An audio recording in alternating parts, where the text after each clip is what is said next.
go to federal politics today and speak for Ozpol with the federal LNP member for Petrie, Luke Howarth.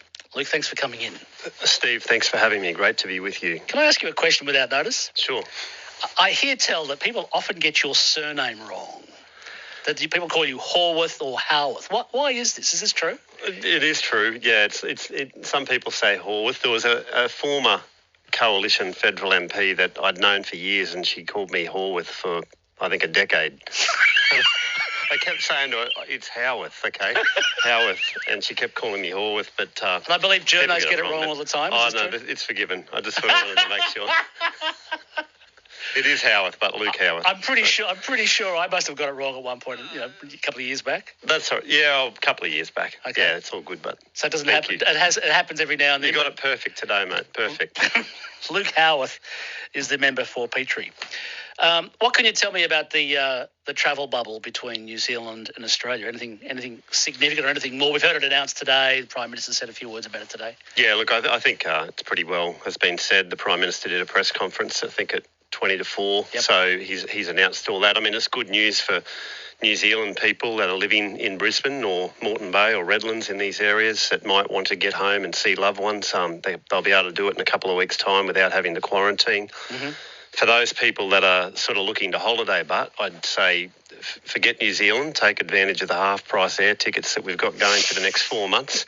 So if you're a Queenslander and you're living here and you want to travel domestically, there's half-price tickets available to every state. You can't travel within your own state, but right up till the end of July, if you want to go to WA or Tasmania and so forth, you can do that. So is there a limit on them? Are they still being offered by the federal government? Yeah, it's only just started. 1st of April it started, and it ends at the end of July, and there's plenty of tickets available, so you can just book through Qantas or Virgin, and or there might be some other providers as well, but book through them and get a holiday domestically, I guess, and support local jobs here and help the tourism industry out. There is a cap on the number of tickets, and it's not been sold out yet. No, plenty of tickets available. So if you're wanting to escape the wet weather we've had here over Easter and the constant rain, you can travel interstate and half the airfare's paid for. I think the people are maybe reluctant. I assume that they would have gone, boom, like that before, but I think everyone I speak to says,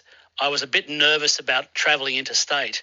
I don't want to get caught in one of those snap lockdowns like happened last week, that they don't want to have to be locked up for 2 weeks to come back to their home. It's getting better all the time, of course. My son was due to come up here for Easter, and I thought last minute he wouldn't be able to. He's in the ADF, but they when the Premier came out on Thursday morning and said, yep, we're good to go as of 12 o'clock, they let him come up. So I think it'll just get better and better from here on in.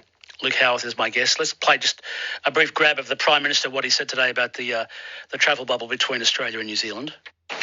While Queensland has recently undergone an outbreak connected to the border, this too looks contained. And Cabinet believes any residual risk can be managed with additional precautionary processes such as pre-departure testing if needed. On that basis, I can confirm that quarantine-free travel between New Zealand and Australia will commence in just under 2 weeks' time, from 11:59 p.m. Sunday, April 18th. Astute listeners will recognise that that's the voice of the New Zealand Prime Minister, Jacinda Ardern, not Australia's Prime Minister, Scott Morrison. Luke Howarth is my guest. He's the LNP member for Petrie. So April 19, travel bubble opens up. I've seen people saying Auckland's going to become the new Bali for many Australians. We'll see if that happens. Well, there's worse places to go, but it's good. It's good that it's opening up because there is a lot of New Zealand people that live here in Brisbane and the surrounding councils, and if they want to have that opportunity to go, they'll be able to now. Let's go to matters involving the state and federal governments, but you would have seen late last week there was a bit of a toe-to-toe or a fracas between Queensland and the federal government over the number of vaccine doses being made available to Queensland. Why can't or doesn't the Federal Health Department supply the figures? Why can't they supply the figures of how many doses are being sent or delivered to Queensland here?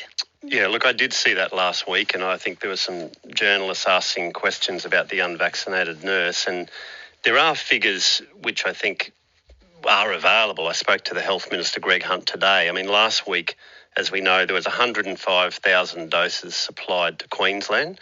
For whatever reason, they distributed 65,000 and about 55%, and that's when I guess they got their back up about that. But we've now distributed 165,000. So to Queensland, right? And so in the last couple of days. So within the last few days, there's been another 50,000 distributed. So last week, when Yvette D'Arth, the Health Minister, said there's been 100, when that question was asked, there's been 105,000 done. You've only had 65,000 distributed. Why is that? And I don't want to get into the blame game. I think we just need to work together. She did mention that they're holding back doses for the Pfizer vaccine. No other state's doing that. There's no need to do that. Queensland can get every dose out that they need to now. The Commonwealth is holding second doses as well for those. So no other state's doing that. So at the end of the day... Let me just jump in there. So yeah. They say they're doing it to guarantee security of supply. Let me play you briefly what they said. Yes. Because we don't have the regular supply. So what we needed to do is to make sure we had enough of that second vaccine. If the Commonwealth can tell us what their supply is, we are more than happy to roll out the rest of that as quickly as possible. So can you do that? Well, absolutely we can, and the Premier knows we can do that. As I said, we have a 12-week plan, and with the Queensland Government and the Federal Health Minister, we have Queensland Government has a copy of that? Yeah, they know what the plan is? 12-week plan, and we've met every delivery timetable as part of that 12-week plan.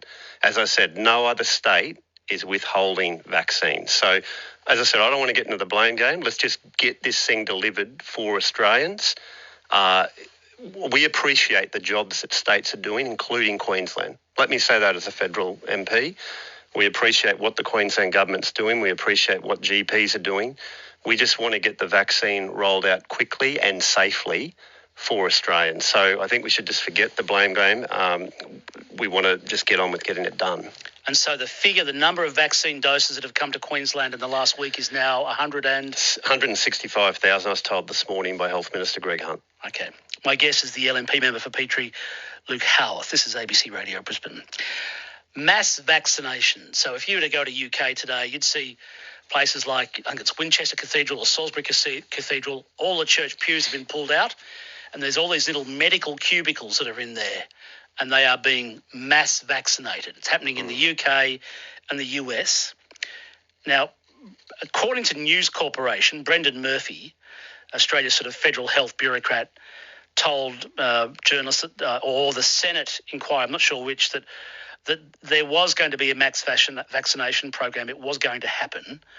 Where is that? What's happening with Australia's mass vaccination program? Well, as you know, there's a few ways that we're rolling out the vaccine. We're obviously doing aged care facilities. We're doing it with GPs, and there'll be 4,000 GPs by the end of the month rolling this out nationally, and we're doing it through states. If states want to, as part of their 12-week plan that we've signed up to with them, if they want to do a mass vaccination centre set up at the Gabba, they can do that now. In fact, Victoria has a couple of them going right now. The Victorian government, what we're finding, Bud, is people aren't utilising them. In Victoria, they're mainly providing it to healthcare workers down there, but most people in Australia prefer to go to the local GP.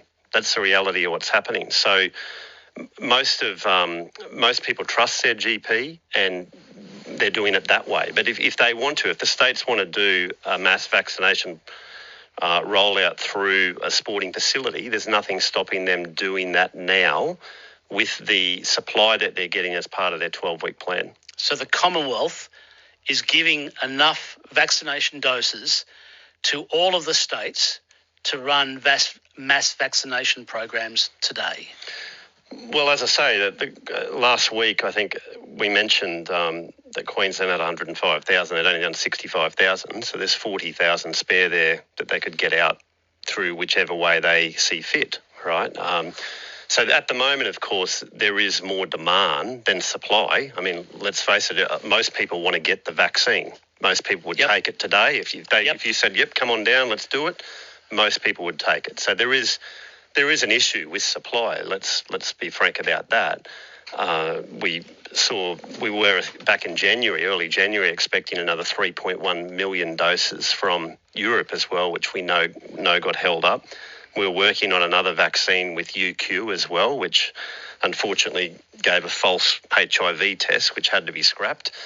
So we're now relying on CSL. We're one of the few countries in the world that are manufacturing in Australia. Sure, we know that. Yeah. And given that there is, I guess, a general shortage worldwide in a global pandemic, back in September, October, Health Minister Greg Hunt and the PM set up so CSL could start to roll out the vaccine. And 2 weeks ago it was approved. There's nearly 1 million or so that's been done, and you'll see that really ramp up now that Easter's finished. Carol of Sandgate wants me to take you to task over saying Queensland is the only state that's withholding vaccine doses. She says, I'm pretty sure that Gladys Berejiklian also said they were withholding doses just as Queensland is. Can you...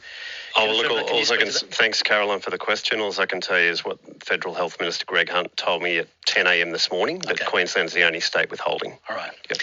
I'm not saying that, by the way, I'll clarify that the best states that are performing the best in this area are actually the two territories, the ACT and the Northern Territory, and Western Australia, all Labor states doing a good job. Well, the ACT is Tasmania, but smaller. They are. It's all landmass. The small ones. So it's the two territories and the two small states of Tassie and WA. Well, they're not exactly small, but so it's not. As I said, let's not get into a blame game with states and federal. We just need to get this done for all Australians. News Corporation is reporting today that they've learned that there are 3.2 million doses sitting in Melbourne because they have to undergo batch testing in Europe by the parent company AstraZeneca. Can you speak to that? Yeah, it is true they have to undergo batch testing, but they don't have to be done in Europe. That's incorrect. The batch testing is done in Australia. And so part of that, we want to just make sure it's obviously been approved by the TGA in Australia. We deliberately didn't roll the vaccine out really rapidly like other countries in crisis had to do. For example, in Great Britain, we're doing much better here, so we could take our time and make sure that public had confidence with the vaccine. But it does have to undergo batch testing. So that's just to ensure that people understand that it's safe, and every batch is tested in Australia, but not Europe. So as I said, only 2 weeks ago, it was sort of approved. There's been 1 million that's been done, or just under 1 million. And there's the other 2 million that's awaiting batch testing, I'd say would be done very, very quickly. Luke Howarth, thanks very much for coming in. Thank you for having me. Luke Howarth is the federal LNP member for